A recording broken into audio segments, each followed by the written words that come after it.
Annapolis Royal, formerly known as Annapolis, is a Canadian town located in the western part of Annapolis County, Nova Scotia. Annapolis Royal was the French settlement of Port Royal until the conquest of Acadia in 1710 by Britain. The town was the capital of Acadia and later Nova Scotia for almost 150 years, until the founding of Halifax in 1749. It was attacked by the British 6 times before permanently changing hands after the conquest of Acadia in 1710. Over the next 50 years, the French and their allies made 6 unsuccessful military attempts to regain the capital, including a raid during the American Revolution. Annapolis Royal faced a total of 13 attacks, more than any other place in North America. As the site of several pivotal events during the early years of the colonization of Canada, the historic core of Annapolis Royal was designated a National Historic Site of Canada in 1994. Geography: Annapolis Royal is situated in a good but shallow harbor at the western end of the fertile Annapolis Valley, nestled between the North and South Mountains which define the valley. The town is on south bank of the Annapolis River facing the heavily tidal Annapolis Basin. The riverside forms the waterfront for this historic town. Directly opposite Annapolis Royal on the northern bank of the river is the community of Granville Ferry. Allanes Creek joins the Annapolis River at the town, defining the western side of the community. The Bay of Fundy is just over the North Mountain, 10 kilometers north of the town. History: Port Royal, the original French settlement at present-day Port Royal, known as the Habitation at Port Royal, was settled in 1605 by François Gravé Dupont, Samuel de Champlain, with and for Pierre Hugues, Sieur de Mons. The Port Royal site is approximately 10 kilometers west of present-day Annapolis Royal at the mouth of the Annapolis River on the Annapolis Basin. The first settlement was abandoned after being destroyed by British-American attackers in 1613, but was probably the site of the introduction of apples to Canada in 1606. Scottish settlers, under the auspices of Sir William Alexander, established their settlement,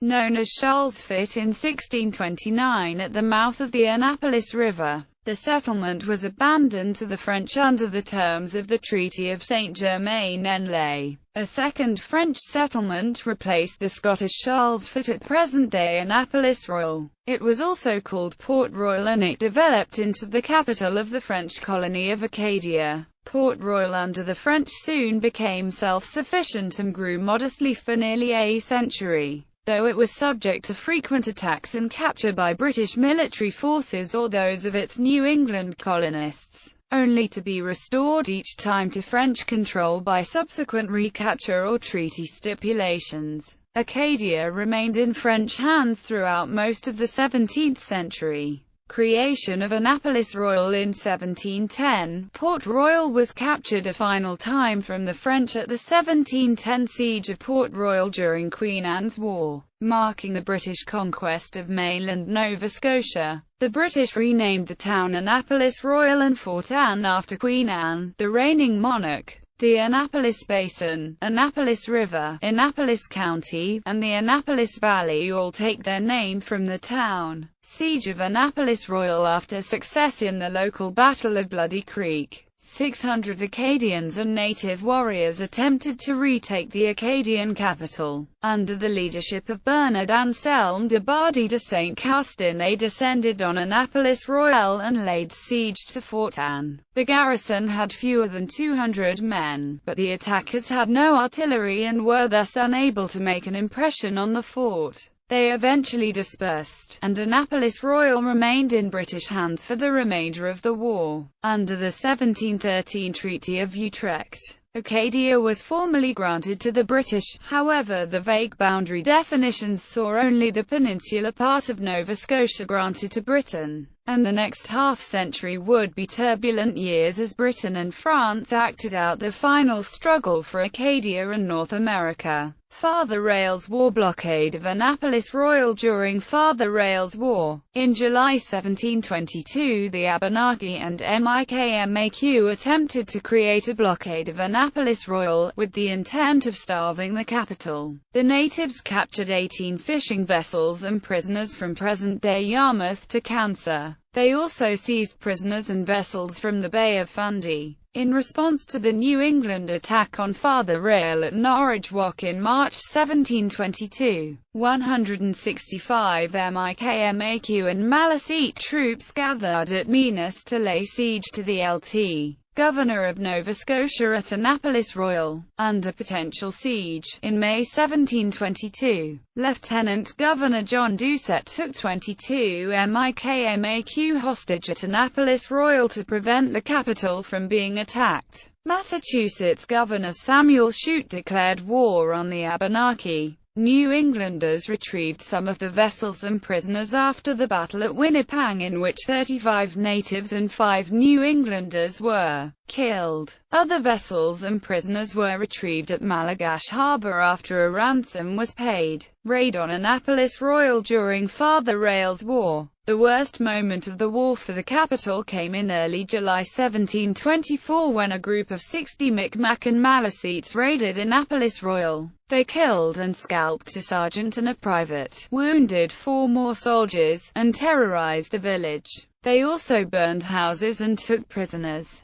The British responded on July 8 by executing one of the MIKMAQ hostages on the same spot the sergeant was killed. They also burned 3 Acadian houses in retaliation. As a result of the raid, 3 blockhouses were built to protect the town. The Acadian church was moved closer to the fort so that it could be more easily monitored. King George's War. During King George's War, there were 4 attempts by the French, Acadians and MIKMAQ to retake the capital of Acadia. Siege of Annapolis Royal. Le Loutre gathered 300 MIKMAQ warriors together, and they began their assault on Annapolis Royal on 12 July 1744. This was the largest gathering of MIKMAW warriors till then to take arms against the British. The MIKMAQ outnumbered the New Englanders regulars by 3 to 1. 2 New England regulars were captured and scalped. The assault lasted for 4 days, when the fort was rescued on 16 July by 17 New England soldiers arriving on board the ship Prince of Orange. Siege of Annapolis Royal. After spending the summer trying to recruit the assistance of Acadians,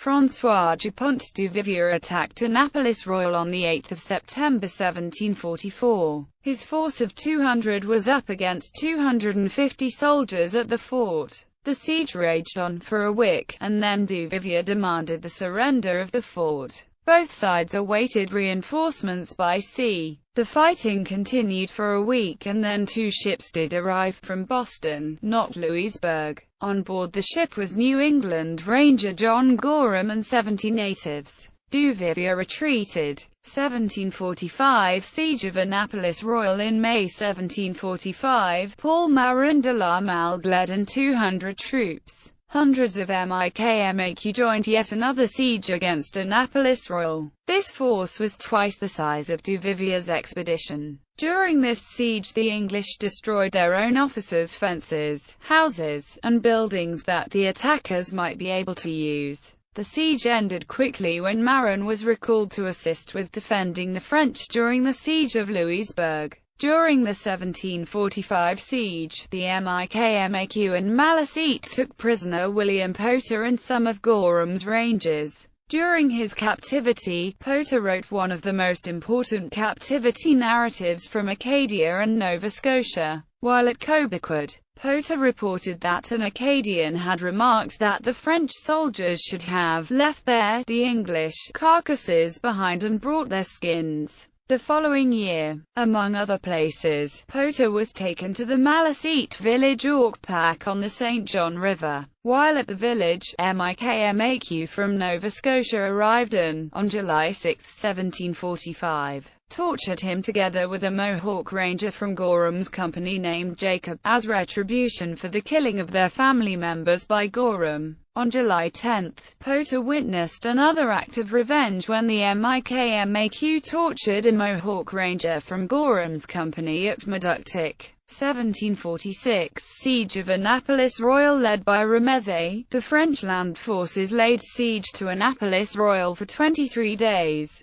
awaiting naval reinforcements. They never received the assistance they required from the Dunctonville expedition and were forced to retreat. 7 Years' War 1755 Deportation of the Acadians. During the expulsion of the Acadians, on 8 December 1755, 32 Acadian families, a total of 225, were deported from Annapolis Royal on the British ship Pembroke. The ship was headed for North Carolina. During the voyage, the Acadians took over the vessel. On 8 February 1756, the Acadians sailed up the St. John River as far as they could. They there disembarked and burned their ship. A group of Malecite met them and directed them upstream, where they joined an expanding Acadian community. The Malecite took them to one of Charles de Champdebichet de Raffetot's refugee camps for the fleeing Acadians, which was at Beaubears Island. In December 1757, while cutting firewood near Fort Anne, John Weatherspoon was captured by Indians and carried away to the mouth of the Miramichi River. From there he was eventually sold or traded to the French and taken to Quebec, where he was held until late in 1759 in the Battle of the Plains of Abraham, when General Wolfe's forces prevailed. American Revolution. During the American Revolution,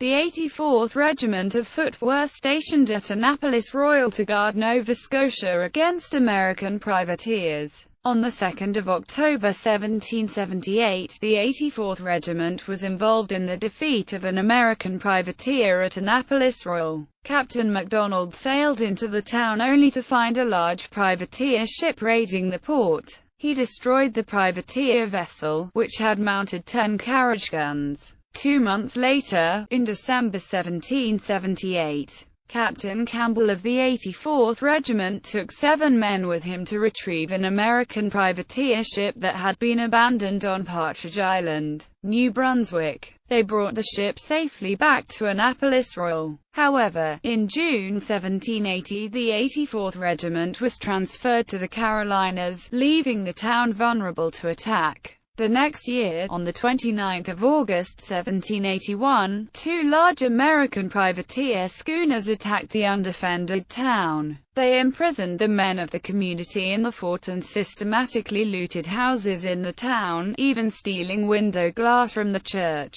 The privateers fled when reports arrived that the militia was assembling outside the town. The only death took place when the privateers accidentally shot their own pilot. 2 town residents were taken as hostages and later released on parole on promise of exchange for an American prisoner at Halifax. Loyalists. After the American Revolution, a flood of United Empire Loyalists arrived at Annapolis Royal. The Loyalist migration severely taxed the resources of the town for a time before many moved to found Loyalist settlements such as nearby Digby and Clementsport, while others stayed. Some, such as Anglican minister Jacob Bailey, remained in Annapolis Royal and became members of the town's elite. Many escaped slaves who fought for the British known as Black Loyalists were also part of the Loyalist migration, including Thomas Peters, a member of the Black Pioneers Regiment and an important Black Loyalist leader who first arrived in Annapolis Royal before taking land near Digby. Another notable Black Loyalist was Rose Fortune, who founded a freight business and policed the Annapolis Royal waterfront. While many Loyalists moved from Annapolis Royal to take up lands elsewhere, others stayed, and the migration brought an injection of professions and capital that strengthened the town as a regional center beyond its status as a garrison outpost.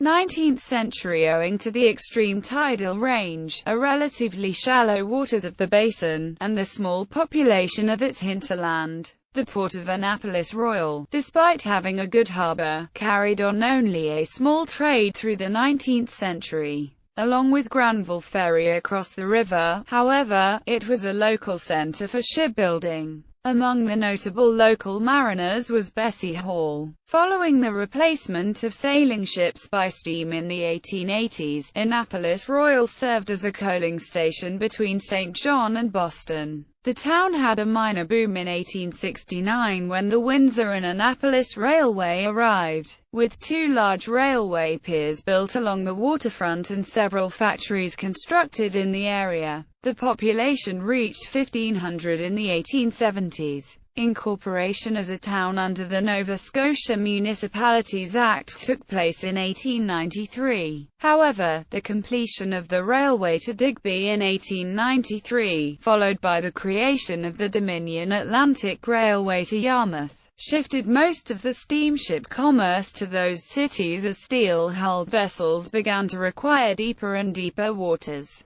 By 1901, Annapolis Royal's population had shrank to 1019 and it became a small country town whose principal export was apples. 20th century a ferry service ran from Lower St. George Street across the river to Granville Ferry from the early 19th century, but in 1921 a bridge was built to link the two sides of the estuary. The bridge collapsed in 1961 and was replaced by a causeway, already under construction. In 1984 this causeway became a component of part of the Annapolis Royal Tidal Power Generating Station. The construction of the tidal generating station by the then provincially owned electrical utility Nova Scotia Power Inc. was part of a pilot project to investigate this alternative method of generating electricity. To date, it is so far the only working tidal power plant in North America. The generating station has created tangible environmental changes in water and air temperatures in the area, siltation patterns in the river, and increased erosion of the riverbanks on both sides of the dam. But as it approaches its 30th year of operation, it seems to have proved viable on the whole. The rising tourism industry of the 20th century has stimulated some commercial growth. In 1984, Annapolis Royal elected the first female black mayor in Canada, Doran Lewis. Theatre. The Annapolis Basin in Nova Scotia served as the cradle for both French and English-language theatre in Canada. Tête de Neptune was the first European theatre production in North America. The tradition of English theatre in Canada also started at Annapolis Royal. The tradition at Fort Anne, Nova Scotia, was to produce a play in honour of the Prince of Wales's birthday. Prior to Paul Mascarene's productions, the Boston Gazette reported that George Farquhar's The Recruiting Officer was produced on Saturday, the 20th of January 1733 by the officers of the garrison to mark the prince's birthday. Paul Mascarene translated Molière's La Misanthrope and then staged at least two productions of the work during the winter of 1743 to 1744. The second performance on the 20th of January 1744 had also coincided with celebrations in the colony to mark the birthday of Frederick, Prince of Wales. The text of the first three acts is contained in the Mascarene Papers British Library. And 4 years after the Mascarene production, on the 20th of January 1748, Major Phillips and Captain Floyer also produced a play in honor of the prince's birthday. Unfortunately, the Boston newsletter fails to indicate the title of the play. It does reveal, however, that the same play was staged a second time on the 2nd of February 1748, at the request of Captain Winslow, after the colony received the news of Admiral Edward Hawke's success Second Battle of Cape Finisterre, in October 1747. Notable residents. Sir William Williams, 1st Baronet, of Carrs, was born at Annapolis Royal. The most distinguished native of Annapolis Royal living in the 19th century was the Hon. Sir William Williams, Bart., known from his distinguished services in the Crimean War as the Hero of Carrs. Noel Duron was born at Port Royal. Rose Fortune, considered first black woman police officer in Canada. Doran Lewis, first black woman mayor in Canada, recipient of Order of Canada. Thomas Peters. Charlotte Elizabeth Tonner, John Bradstreet, British officer, fought in King George's War and 7 Years' War. William Johnston Ritchie. Robert Knox Snedden, American Civil War veteran. Climate.